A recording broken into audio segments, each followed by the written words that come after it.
SP 251, der 27. Februar 2006. 20H TTPS Share www.youtube.com Watch Fo BF VRVFHP 1 EISP3. It's time for Clark and the franchise to turn the page. Folks, sit down, because this discussion is going to get awkward real fast. Buckle up, because the fairy tale beginning in Indy, that ride has officially come to a halt. Forget the flashy tunnel fits, the adorable social clips, and all those viral vibes surfing the tsunami of the Clark financial boom. Every bit of that joy is poised to hit a brick wall and shatter against the cold, hard truths of the industry. The organization is looking straight at a monetary doomsday scenario. This whole mess centers on a single athlete, a solitary agreement, and a gut-wrenching call management needs to make immediately. The Kelsey Mitchell situation. I'll shout this from the rooftops, crystal clear, and frankly, I don't give a damn if I ruffle some feathers. Unless she agrees to a monster discount, the team needs to box up her locker, call her a ride to the terminal, and wave goodbye. Her chapter in Indiana has to close permanently if this organization is actually serious about constructing a long-term empire around the best playmaker history has ever witnessed. I realize that take boils your blood. I get that the day one loyalists absolutely adore her. She's been in the trenches. She stuck around when the lights were dimmest. Back when they were dropping 25 games a year, she carried the scoring load, kept grinding, and proved she's a certified walking bucket. Zero people, I mean zilch, are doubting her skill, her grit, or her knack for scoring. In an isolated scenario, she is undeniably worth the absolute maximum payday this league allows. However, we aren't operating in a fantasy land. We're playing within a hard-capped financial system. It's cold arithmetic. Every buck you hand to person A is cash. You are literally snatching away from person B. Management is currently staring at a fiscal horror show that threatens to bolt the title window shut before Clark even hits her peak. Let's analyze the figures in the proposed labor deal. Ownership set a strict spending ceiling of $5.6 to $5 million. That's the whole pot. No side dishes, no refills. That is all there is to eat.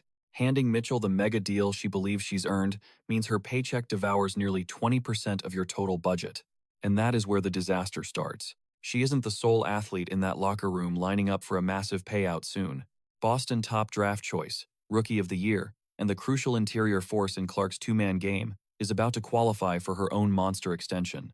Then fast forward 12 months, and Clark, the rainmaker keeping this whole league afloat, will demand the heftiest check ever written in the sport's history. Locking in a maximum deal for Mitchell today means you're building a trio that eats up more than 60% of your spending power. So, who fills the other spots? Who sits on the pine? The commentator lays out this scary fiscal truth, and the fan base better pay close attention to the alarm bells ringing. And that probable top-tier wage, like the analyst pointed out, paying Mitchell the max, alongside the other two, leaves the team with crumbs way below league average to sign anyone else under the $5.6 to $5 million mark.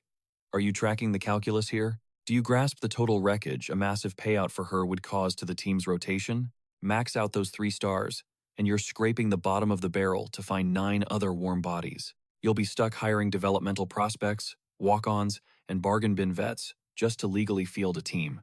This isn't a new script. Just glance at what happened to the Phoenix Suns on the men's side. They dumped the vault into Durant, Booker, and Beal. Result? 0 bench, 0 backup. Lacking support pieces, they got embarrassed when it mattered because you can't play 5-on-5 with only 3 guys. Titles aren't won with a trio of icons and 9 randoms. That leads us to the fallout. This gets to the gut punch of what keeping Mitchell truly costs. It destroys the bond we watched grow last year. Handing her that cash is a decision to pink slip Lexi Hull and Sophie Cunningham. You are practically taking a wrecking ball to the entire foundation. You are obliterating the team's chemistry. Remember, both Lexi Hull and Sophie Cunningham are hitting the open market as we speak. Neither of them will accept pennies on the dollar.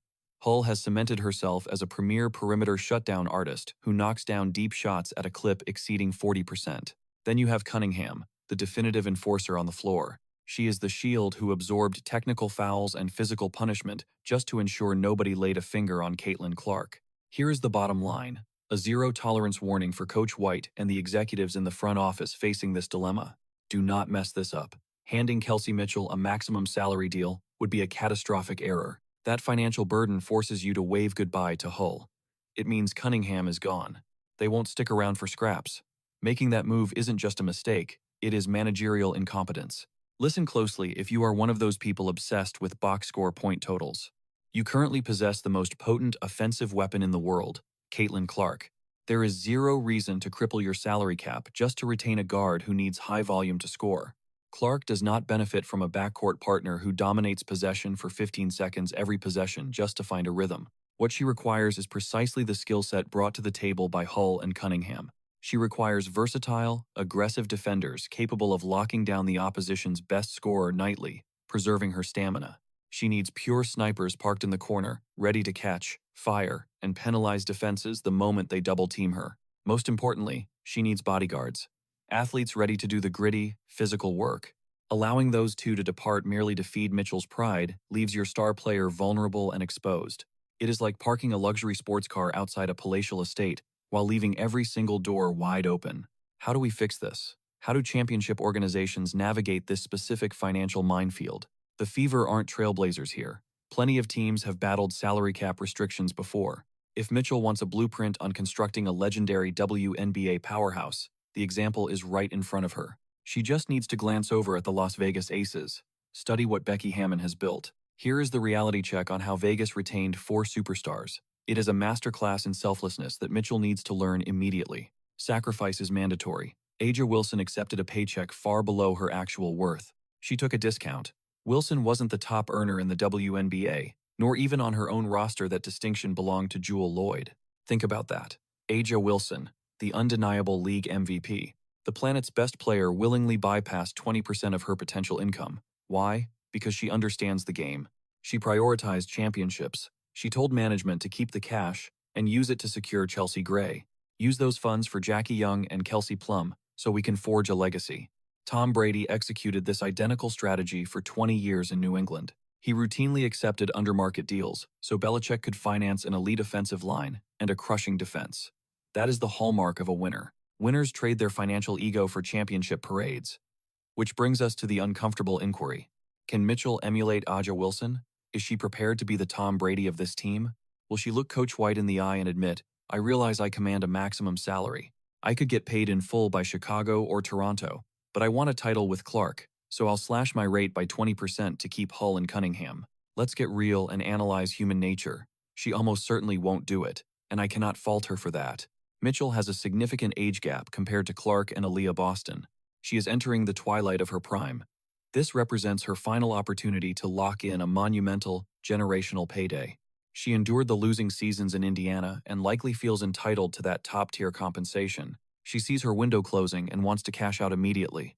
Plus, there is a huge pride factor involved. It is tough for a longtime franchise cornerstone to accept less money and defer to a 22-year-old newcomer. That requires a degree of humbleness rarely found in pro sports. However, if Mitchell insists on the max and won't compromise, the Fever executives cannot let emotions drive the bus.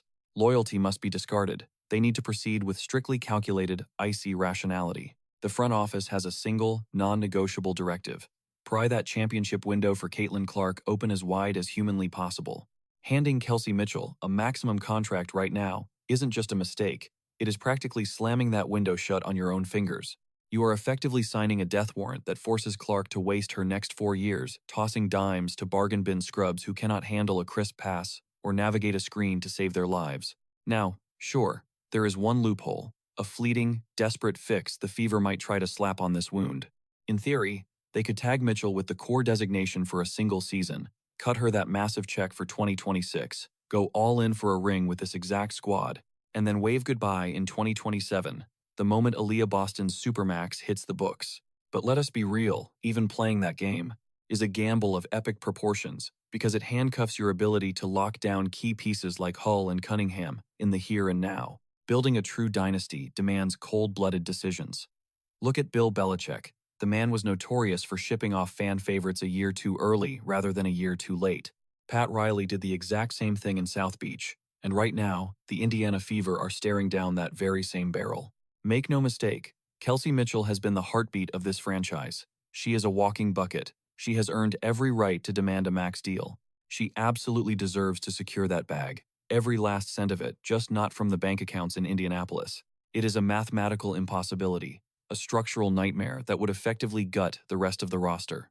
Stephanie White, Kelly Krauskopf, listen up, because the eyes of the sporting world are fixed on you. Fate dropped the golden ticket of sports history right into your lap with Caitlin Clark. Do not blow this golden era just because you were too timid to deliver bad news to a veteran. Let Mitchell go chase her fortune in Chicago. Let her loose to jack up 20 shots a night for an expansion squad in Toronto. Meanwhile, you guard your salary cap with your life. You bring back your enforcers. You keep your elite defenders. You construct an ironclad wall around number 22. Nostalgia keeps you in the past. Ruthlessness secures the future. The time for sentimental loyalty has expired. Sad as it is, Kelsey Mitchell's max ticket just does not clear the budget. Make the hard cut, rip off the bandage, and let the true Caitlin Clark era begin.